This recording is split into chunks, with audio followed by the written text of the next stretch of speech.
Одлуката на Министерството за надворешни работи за протерување на рускиот дипломат е избрзана, смета председателот Ѓорѓе Иванов. Повикува на воздржаност од вакви чекори во надворешната политика за да се спречи можното нанесување на штета во остварувањето на стратешките цели на Македонија.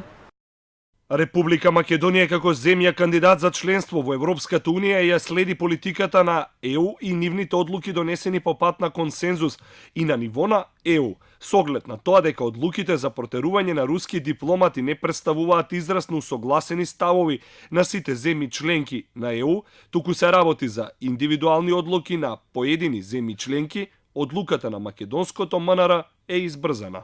По соопштението се додава и дека председателот согласно позитивната законска регулатива очекува да биде официјално информиран за посочените факти во јавноста поврзани со овој случај. Од ВМРО ДПМН нема официјална реакција, затоа пак реагираше нивната фракција кои исто така сметаат дека владата избрза со одлуката. Се работи за еден невиден преседан во историјата, поновата историја на македонската држава, поточно на македонската дипломатија.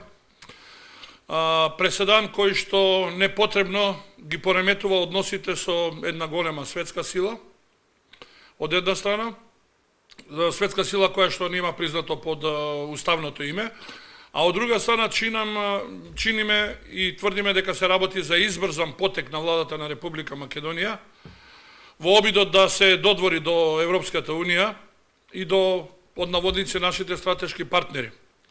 Кекеновски потенцира дека истрагата за случајот Скрипал е се уште во тек и требаше да се почека да се најде виновникот, па потоа да се реагира. Земја како Македонија, што не е членка на ЕУ, вели не смееше да си дозволи да зазема страна, особено затоа што на 10 земји членки одбија да протераат руски дипломати. На социјалните мрежи реагира и од партијата Левица, велејќи дека вазалството не значи меѓународна политика.